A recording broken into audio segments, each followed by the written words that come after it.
낙양의 밤은 그 어느 때보다 화려하고 시끄러웠다. 천하무림 대회의 열기가 아직 가시지 않은 객잔과 귀루마다 붉은 청사초롱이 불야성을 이루었고, 취객들의 웃음소리가 은자의 쨍그랑거리는 소리와 섞여 거리를 맴돌았다. 하지만 그 화려한 불빛의 이면, 낙양의 중심부를 장악하고 있는 거대한 정각 앞에는 서늘한 긴장감이 흐르고 있었다.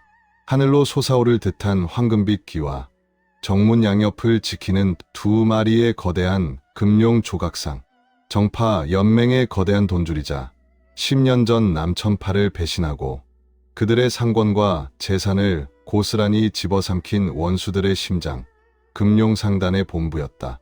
달빛을 등지고 두 사내가 금룡상단의 거대한 정문을 향해 걸어가고 있었다. 앞장선 이는 낡은 삿갓을 깊게 눌러쓰고 허리춤에 천으로 감긴 녹슨검을 찬 청년 백운이었다. 그리고 그 뒤를 따르는 이는 척 장신의 거구에 백색 무복을 입은 대사형 무진이었다. 설풍촌에 비루한 백정 허물을 벗어던진 무진의 걸음은 태산이 이동하는 듯한 묵직한 진동을 만들어냈다. 그의 등 뒤로 아지랑이처럼 피어오르는 정순한 내경은 주변의 공기마저 무겁게 짓누르고 있었다. 운이야. 무진이 낮게 으르렁거리듯 입을 열었다. 그의 시선은 금룡 상단의 화려한 현판에 박혀 있었다. 정말 제정신이냐? 저놈들은 스승님의 피를 빨아먹고 몸집을 불린 거머리 같은 놈들이다. 내 주먹으로 저 현판부터 박살내고 상단 놈들의 머리통을 모조리 으깨버려도 시원찮을 판에 거래라니. 차라리 다 쓸어버리고 금고를 털어가는 게 낫지 않겠느냐. 무진의 굵은 팔뚝에 핏대가 툭툭 붉어졌다. 10년의 하늘 풀 대상이 눈앞에 있으니 당장이라도 파천무급권을 폭발시키고 싶은 충동이 있는 것이다. 백운이는 걸음을 멈추지 않은 채 삿갓 아래로 차가운 미소를 지었다. 사형, 진정한 복수는 적의 목을 단순히 베는 것에서 끝나지 않습니다. 저들은 10년 전 우리 남천의 돈과 정보망을 빼앗아 지금의 권력을 쥐었습니다. 그렇다면 우리도 똑같이 갚아주어야지요. 백운이의 눈동자에 금룡상단의 불빛이 시리게 반사되었다. 적의 돈으로 우리 문파의 기둥을 세우고 적이 애지중지 모아둔 정보로 흩어진 우리 형제들을 찾아내는 것.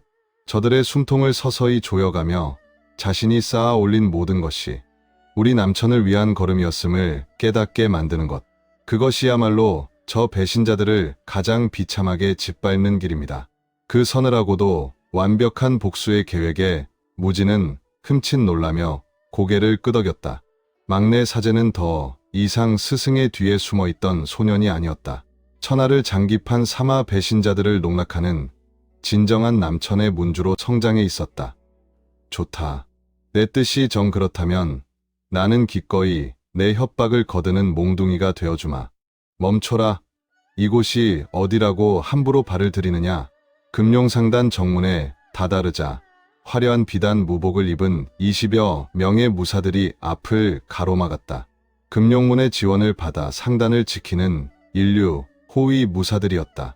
그들은 백운이의 남루한 행색을 위아래로 훑어보며 코웃음을 쳤다. 보아하니 어디서 구걸이나 하던 낭인 놈들 같은데 목숨이 아깝거든 당장 꺼져라. 무사 하나가 칼자루에 손을 얹으며 위협했다. 하지만 백운이는 그들을 쳐다보지도 않았다. 그는 단지 턱짓으로 무진을 향해 짧은 신호를 보냈을 뿐이었다. 길을 열어라, 사형. 어명을 받들지. 무진이 씩 웃으며 앞으로 나섰다. 거대한 바위가 굴러오는 듯한 위압감에 무사들이 본능적으로 주춤했다. 이 자식, 쳐라. 무사들이 일제히 검을 뽑아들고 무진을 향해 쇄도했다. 하지만 무진은 방어조차 하지 않았다. 그는 양팔을 가볍게 벌린 채 단전에서부터 끌어올린 막대한 진기를 전신으로 뿜어냈다. 파천무극 철산고, 쾅! 어깨와 몸통을 부딪히는 단순한 동작. 그러나 그 위력은 공성추를 맨몸으로 맞는 것과 같았다. 가장 먼저 달려들던 5명의 무사가 비명도 지르지 못한 채 허공을 날아 상단의 단단한 대문을 들이받고 기절했다. 이어진 무진의 손등치기 한 번에 검 세 자루가 동시에 두 동강이 났고 남은 무사들은 낙엽처럼 바닥을 뒹굴며 피를 토했다. 단 일할의 내공만 사용한 제압. 애초에 사리조차 담기지 않은 묵직한 힘의 시위에 무사들은 공포에 질려 길을 열어줄 수밖에 없었다. 백운이와 무진은 피 한 방울 묻히지 않고 상단의 가장 깊숙한 심장부, 대행수의 집무실로 직행했다. 집무실의 문을 박살내고 들어가자 상단의 최고 책임자인 대행수 전태양이 기겁하며 자리에서 일어났다. 돈 냄새를 맡는 데는 천하제일이라는 전태양. 그는 금룡문의 반개 혈족으로 오직 이익만을 위해 움직이는 교활한 늙은이였다. 네, 내 놈들은 누구냐? 감히 금룡상단의 본부에 쳐들어오다니 제정신이냐? 전태양이 소리치자 집무실 어둠 속에서 두 명의 복면 고수가 스르르 모습을 드러냈다. 그들의 몸에서 뿜어져 나오는 살기는 밖에서 쓰러진 무사들과는 차원이 달랐다. 금룡문의 그림자라 불리는 최정의 호위 무사들이었다. 백운이는 호위 고수들을 가볍게 무시하고 전태양의 맞은편 의자에 당당히 털썩 주저앉았다. 남천파의 백운이여, 천하무림 대회에서 내 이름 정도는 들었을 텐데 남천파, 그 멸문한 역적 놈들의 잔당이 감히 이곳에. 전태양의 안색이 변했다. 장문태를 단 한 합에 쓰러뜨린 괴물이 제 발로 찾아온 것이다. 오해하지 마시오. 오늘은 피를 보러 온 것이 아니라 전 행수와 거래를 하러 온 것이니까. 거래? 흥, 웃기는 소리 마라. 우리 상단은 망해가는 역적들과는 엽전. 한 입도 섞지 않는다. 당장 저놈들의 목을 쳐라. 전태양의 명령에 호위 고수들이 움직이려는 찰나 백운이가 품속에서 낡은 가죽 주머니를 꺼내 탁자 위로 툭 던졌다. 짤그랑. 주머니의 끈이 풀리며 안에 물건들이 쏟아져 나왔다. 순간 집무실 내부의 공기가 싸늘하게 얼어붙는 동시에 기이할 정도로 청량한 향기가 진동하기 시작했다. 푸른 빛을 전멸하듯 뿜어내는 기하학적인 금속 조각, 그리고 만년설의 기운을 품고 있는 하얀 꽃이 피었다. 전태양의 두 눈이 탁구공만하게 커졌다. 호위 고수들조차 검을 멈추고 그 물건에 시선을 빼앗겼다. 이것은 만년한철 조각, 그리고 저것은 전설의 영초라는 천산설련의 잎사귀가 아니냐. 대체 이걸 어디서? 돈의 가치를 누구보다 잘 아는 전태양이었다. 저 두 가지 물건은 돈을 수만 냥 쥐어줘도 무림에서 구하기 힘든 절대적인 기보였다. 강호의 고수들이 저것을 얻기 위해 피바람을 일으키는 물건들이 백운이의 손에서 굴러나온 것이다. 10년간 척박한 북방의 빈곡에서 수련하며 얻은 기연의 산물이었다. 출처는 묻지 마시오. 중요한 건 내가 이 물건들을 대량으로 독점 공급할 수 있는 유일한 통로를 알고 있다는 것이지. 백운이가 차를 한 모금 마시며 여유롭게 말했다. 만약 이 만년한철로 금룡상단이 무기를 찍어내고 천산설련으로 영약을 만들어 판다면 금룡상단은 단숨에 중원 제1을 넘어 천하 제1의 상단이 될 것이오. 어떻소? 이래도 역적과의 거래라며 거절하겠소? 전태양의 모굴대가 크게 꿀꺽거렸다. 상인의 탐욕이 두려움을 압도하기 시작했다. 원하는 조건이 무엇이냐? 백운이의 눈빛이 순식간에 날카로운 검처럼 벼려졌다. 조건은 두 가지요. 백운이가 손가락을 하나 펴 올렸다. 첫째, 금룡상단은 오늘부터 금룡문과 정파 연맹에 바치는 상납금을 절반으로 줄이시오. 그리고 그 절반을 10년 전 당신들이 가로챈 남천파의 재건 기금으로 명명하여 비밀리에 내게 돌리시오. 미쳤소? 전태양이 기겁하며 소리쳤다. 그건 금룡문에 전면전을 선포하는 것이나 다름없소. 상납금을 빼돌린 걸 들키면 내 목이 남아나질 않아. 둘째, 백운이는 전태양의 발악을 무시하며 두 번째 손가락을 폈다. 금룡상단이 10년 동안 무림맹의 눈과 귀가 되어 작성해온 기밀 정보망, 일명 강호 인물동태 장보의 원본을 내놓으시오. 전태양의 얼굴이 잿빛으로 변했다. 그 장부는 상단의 기밀을 넘어 정파 연맹이 사파와 야합하거나 타 문파를 뒷조사한 모든 더러운 기록이 담긴 판도라의 상자였다. 그것을 넘기는 것은 상단의 명주를 내어주는 것이었다. 이 미친놈. 감히 금룡문을 협박해? 쳐라. 당장 저놈들을 토막내라. 전태양이 이성을 잃고 소리치자 뒤에 있던 2명의 호위 고수가 살기를 내뿜으며 백운이의 등을 노리고 쇄도했다. 검기에 푸른 도끼가 서려있는 치명적인 살수였다. 하지만 그들의 검이 백운이에게 닿기 전 가만히 서 있던 무진이 한 발짝 앞으로 내디디며 지면을 강하게 내리찍었다. 화르릉. 벼락이 치는 듯한 굉음. 무진의 발끝에서 폭발한 진기가 바닥의 대리석을 거미줄처럼 박살내며 사방으로 솟구쳐 올랐다. 방 안의 기압이 순식간에 비틀리며 허공을 날던 2호위 고수가 마치 거대한 파도에 휩쓸린 조각배처럼 튕겨나가 벽에 처박혔다. 크윽, 컥, 단 한 번의 발구름. 내공의 격차가 너무도 압도적이었다. 무진이 솥뚜껑만 한 손으로 전태양의 멱살을 틀어쥐고 번쩍 들어 올렸다. 내 문주님이 좋게 말하실 때 들어라. 쥐새끼 같은 놈. 내 주먹은 인내심이 그리 깊지 않거든. 허공에 대롱대롱 매달린 전태양은 숨이 막혀 컥컥거리면서도 공포에 질려 사시나무처럼 떨었다. 눈앞에 거한이 뿜어내는 살기는 짐승의 그것이었다. 백운이가 자리에서 일어나 탁자 위로 녹슨 검을 천천히 들이밀었다.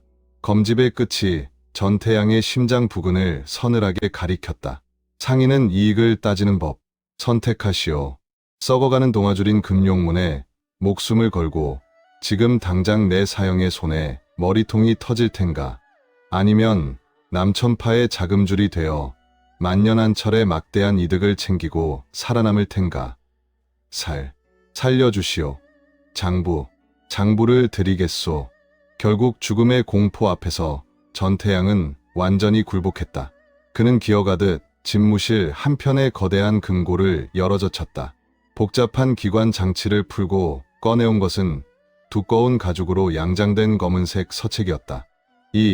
이것이 우리 상단이 관리하는 최고 기밀의 장부요. 무림맹과 금룡문조차 원본은 보지 못한 것이요. 백운이는 서책을 넘겨받아 빠르게 훑어내렸다. 천하 무림인들의 은밀한 동태, 세력의 자금 흐름, 심지어 정파 고위층들의 치부까지 적혀 있었다. 하지만 백운이가 찾는 것은 단 하나였다. 10년 전 뿔뿔이 흩어진 사형제들의 행방. 장부를 매의 눈으로 훑던 백운이의 시선이 한 페이지에 멈춰 섰다. 이자성, 전 남천파 2대 제자. 현재 항주의 지하 투기장에서 혈검이라는 가명으로 활동 중. 백연승 행진 중이나 심각한 내상 의심. 누군가의 빚을 대신 갚기 위해 목숨을 팔고 있음. 백운이의 눈동자가 파르르 떨렸다. 평소 결벽증이 있을 만큼 고고하고 꼿꼿했던 둘째 사형, 검기 이자성이었다. 그런 사형이 진흙탕 같은 지하 투기장에서 짐승처럼 피를 흘리며 빚을 갚고 있다니. 사형, 찾았습니다. 둘째 사형은 항주에 있습니다. 백운이의 말에 무진이 다가와 장부를 들여다보며 이를 빠득 알았다. 항주라고? 그 대쪽 같던 자성이가 왜 그런 피비린내 나는 노름판에. 당장 구하러 가야겠다. 그래, 곧장 항주로 떠날 채비를. 백운이가 장부를 품에 넣고 몸을 돌리려던 찰나였다. 상단 건물 밖에서 기이한 파공음이 연달아 들려왔다. 스스슥 하는 소리와 함께 집무실의 창호지 너머로 수십 개의 그림자가 빠르게 어른거렸다. 뭐시냐? 전태양이 당황하며 뒷걸음질 쳤다. 백운이는 본능적으로 녹슨 검 자루를 꽉 쥐었다. 살기. 그것도 철저하게 살인을 위해 훈련된 짐승들의 냄새였다. 와장창 사방의 창문이 박살나며 30여 명의 복면인들이 집무실 안으로 쏟아져 들어왔다. 그들의 손에 들린 흑빛 단검에서는 코를 찌르는 도끼가 뿜어져 나왔다. 만마전의 놈들인가? 무진이 권기를 끌어올리며 외쳤다. 아닙니다. 백운이가 쏟아지는 암기들을 검으로 튕겨내며 차갑게 대꾸했다. 저놈들 소매 끝을 보십시오. 금룡의 문양입니다. 조무창이 보낸 놈들입니다. 그렇다. 천하무림 대회에서의 굴욕을 참지 못한 금룡문주 조무창이 독단적으로 움직인 것이었다. 혈마교의 사자가 당분간 살려두라 경고했음에도 그는 백운이가 상단에 나타났다는 첩보를 듣고 후환을 없애기 위해 직속 암살대인 금영대를 급파한 것이다. 저 두 놈은 토막내고 전태양 행수 역시 살려두지 마라. 역적과 밀통한 자는 죽음뿐이다. 암살대의 대장이 소리치며 전태양을 향해 표창을 던졌다. 히익! 전태양이 머리를 감싸 쥐고 책상 밑으로 숨었다. 금룡문은 처음부터 자신을 쓰다 버릴 장기말 혹은 백운이와 함께 엮어 죽일 배신자로 낙인 찍었던 것이다. 사형, 놈들이 선을 넘었습니다. 오늘 이 피의 제물로 금룡상단과의 계약을 확고히 다지겠습니다. 하하하, 몸이 근질거리던 참이다. 문주, 내 등은 내가 지키마. 무진이 호탕하게 웃으며 쇄도하는 암살자 무리 속으로 뛰어들었다. 무진의 주먹이 허공을 강타하자 진동파가 발생하며 10여 명의 암살자가 피를 토하며 나가 떨어졌다. 동시에 백운이의 녹슨 검이 마침내 검집을 벗어났다. 푸른 청옥빛 검기가 달빛을 머금고 집무실 안을 찬연하게 물들였다. 남천 36검, 제구초, 비성나구, 떨어지는 별빛처럼 빠르고 촘촘한 검격이 허공을 수놓았다. 서걱, 챙, 퍽, 암살자들의 검이 종이장처럼 썰려 나갔고 그들의 급소에 정확히 푸른 혈선이 그어졌다. 무진의 파괴적인 권풍이 진영을 붕괴시키면 백운이의 예리한 검이 사각을 파고들어 숨통을 끊었다. 10년 만에 호흡을 맞추는 것임에도 두 사형제의 연계는 전신의 춤처럼 완벽했다. 불과 반 가게 시간, 집무실 안은 금룡문 암살대 30명의 시체로 산을 이루었다. 백운이는 피 한 방울 묻지 않은 녹슨 검을 천천히 거두며 책상 밑에서 벌벌 떠는 전태양을 내려다보았다. 보았소, 전행수. 금룡문은 당신을 지켜주는 방패가 아니라 언제든 당신의 목을 칠 칼날이오. 이제 누구와 진짜 손을 잡아야 살 수 있는지 쩌저리게 느꼈을 테지. 명심하겠습니다. 오늘부로 금룡상단의 진짜 주인은 백운이 문주님이십니다. 은자와 장부는 언제든 대령하겠습니다. 전태양은 바닥에 머리를 조아리며 완전히 백운이의 개가 될 것을 맹세했다. 완벽한 승리였다. 적의 가장 큰 자금줄을 가로채고 형제의 행방을 찾았으며 덤벼드는 적의 예복마저 꺾어버렸다. 상단을 나선 백운이와 무진의 발걸음은 가벼웠다. 문주, 속이 다 시원하구나. 상단의 자금만 우리 쪽으로 흘러들어온다면 남천파의 뼈대를 세우는 건 시간 문제다. 장부도 얻었으니 내일 아침이 밝는 대로 둘째를 찾으러 항주로 떠나자꾸나. 무진이 장부를 품에 깊숙이 찔러 넣으며 말했다. 백운이 역시 고개를 끄덕이며 굳은 의지를 다졌다. 둘째 사형만 합류한다면 남천의 무력은 무림맹의 정예 부대와 정면으로 맞붙어도 밀리지 않을 터였다.